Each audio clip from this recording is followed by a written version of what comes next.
Anda kembali dalam Top News dan saatnya kami hadirkan sejumlah informasi utama dalam Top Topik.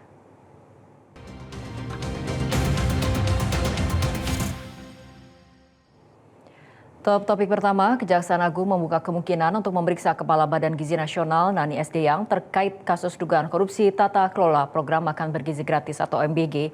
Namun penyidik Kejagung saat ini belum membutuhkan keterangan Nani. Berikut informasinya, tunggu apa lagi bersama Kata Uma.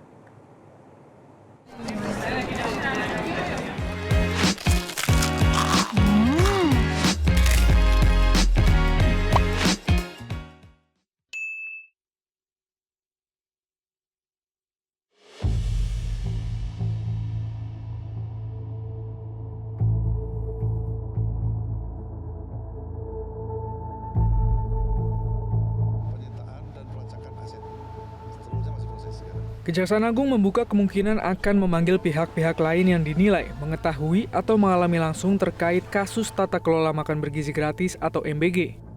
Direktur Penyidikan Jaksa Agung Muda Tindak Pidana Khusus Kejaksaan Agung, Syarif Sulaiman Nahdi menyampaikan, setiap pihak yang dinilai memiliki informasi ihwal perkara yang tengah diusut pihaknya tersebut berpotensi dimintai keterangan sebagai saksi.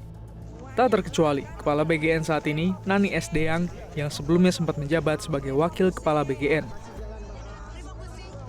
Semua orang yang mengetahui, mengalami itu berpotensi diperiksa sebagai saksi, ya berpotensi ya. Tapi semua orang yang sebagai saksi itu belum tentu dia melakukan penyimpangan, tindak pidana. Ya. Mungkin NSJ-nya akan diperiksa Pak?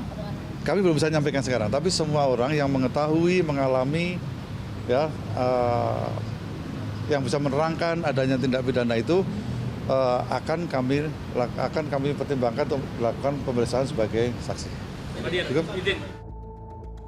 Wakil Ketua Komisi 9 DPR RI Charles Honoris menyatakan, siapapun yang dinilai mengetahui perkara itu berhak dimintai keterangan oleh penegak hukum. Yang mendatang atau datang ketika memang diundang untuk bisa memberikan klarifikasi dan keterangan.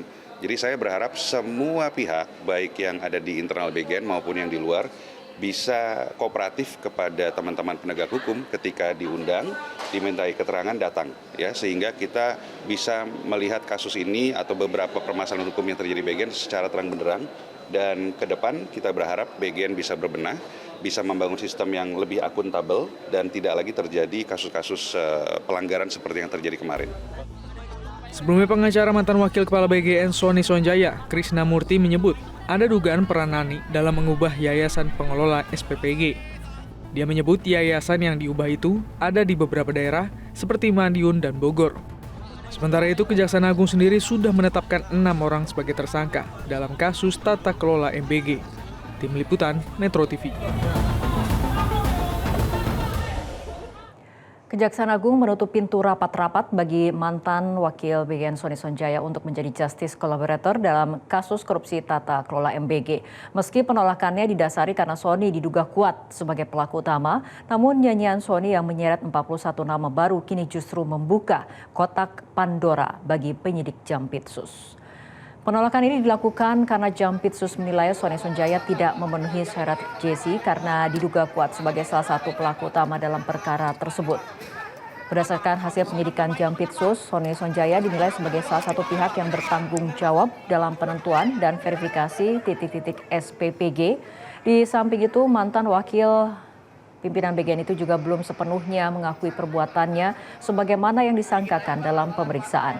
Sebelumnya, Sony Sonjaya melalui kuasa hukumnya sempat membocorkan sejumlah data dan percakapan WhatsApp milik Sony yang berkaitan dengan permintaan titik SPPG. Dari hasil penelusuran ditemukan penambahan nama-nama baru sehingga pihak Sony telah menyeret 41 nama yang muncul dalam percakapan terkait permintaan titik SPPG di berbagai wilayah. Meskipun begitu, Jampitsus mengaku tengah melakukan pendalaman pada 41 nama yang dibeberkan Sony dalam pemeriksaan yang berpotensi diperiksa sebagai saksi. Tidak hanya itu, Sony juga membocorkan dugaan kontrak pengadaan 5.000 kamera pengawas atau CCTV ke penyidik Kejaksaan Agung. Semua informasi yang disampaikan oleh yang bersangkutan pada kami, pada penyidik, itu sangat kami hargai. Ya, semua informasi sangat kami hargai dan itu digunakan untuk bisa digunakan untuk membuat terang kasus ini.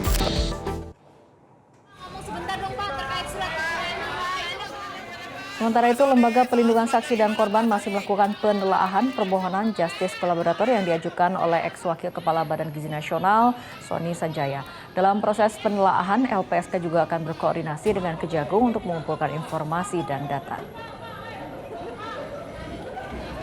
Nanti kita koordinasi lebih lanjut dengan Kejagung ya berkaitan dengan permohonan tersebut karena ini masih dalam proses penelaahan karena sudah ada yang mengajukan dan kewajiban kami adalah melakukan penelaahan sampai kemudian kita menghasilkan temuan-temuan kita dan kemudian kita memutuskan.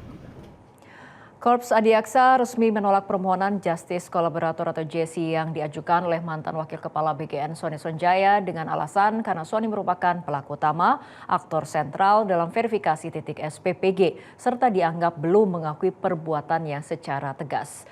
Pakar hukum pidana Hipnu Nugroho mengatakan penyidik harus mampu melakukan klaster ketiga dan keempat dari hasil pengungkapan di persidangan. Ada di pra-adjudikasi yang sekarang lagi berjalan, yaitu tingkatan penyelidikan, tingkatan penyidikan, dan dimensi di adjudikasi. Pada saat pembuktian, ada nama-nama, ada bukti-bukti yang disampaikan kepada dalam suatu persidangan. Dan bukti dalam suatu persidangan kemudian nilai. Oleh karena itu dalam seperti ini, penegak hukum dari Kejaksaan Agung harus mampu juga melakukan klaster ketiga keempat dari hasil pengungkapan di persidangan. Yang kemudian ditambahkan bukti-bukti dalam penyidikan. Disinilah yang saya kira nanti Mas, dalam kasus ini tidak hanya pada hasil pengungkapan di tingkat penyidikan, tapi juga pengungkapan di persidangan berdasarkan bukti-bukti informasi yang baru, yang bernilai tentunya dalam suatu saksi untuk membuktikan perkara. Jelajahi cara baru mendapatkan informasi. Download Metro TV Extend sekarang.